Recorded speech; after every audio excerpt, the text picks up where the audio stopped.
So we're looking at what is a proper tabletop position and or plank position. Basically, the purpose of this is to start getting used to having our hands on the ground, because unless you're someone who does that as part of your sport or your daily activities, this isn't something you do very often, right? So I like to start off by saying, let's treat the arm like it's the leg.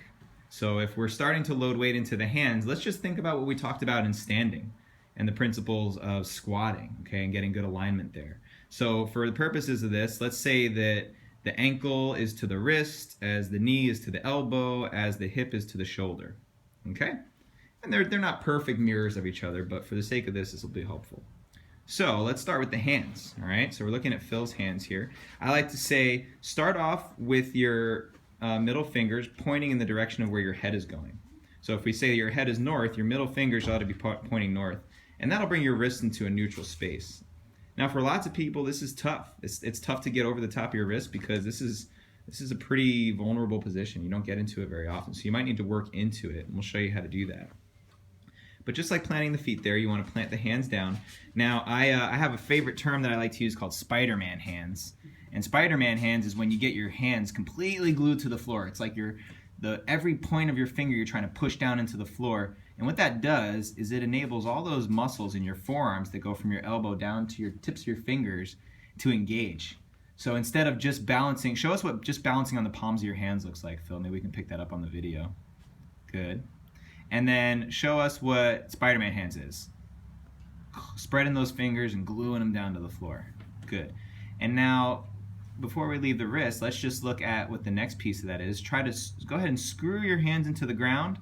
And another way to think of this, if that doesn't resonate with you, is you're trying to turn it so the pits of your elbows face forward. So I'm going to come around this way now.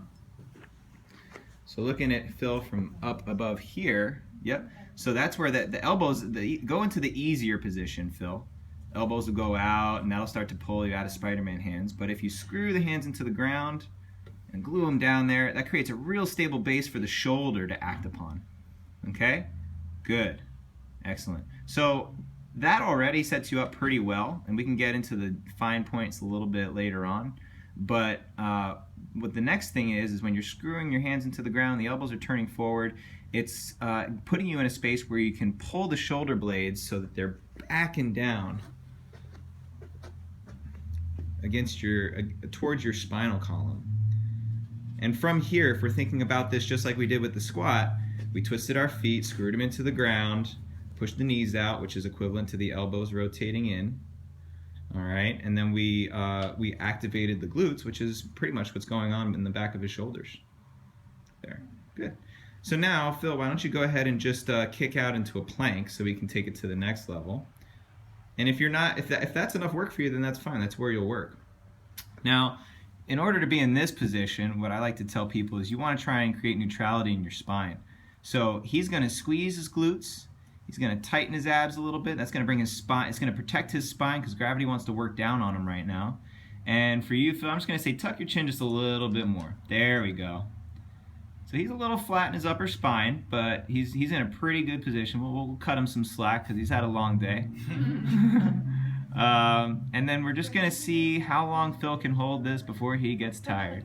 No, I'm just kidding. Go ahead, come down to your knees. That's good.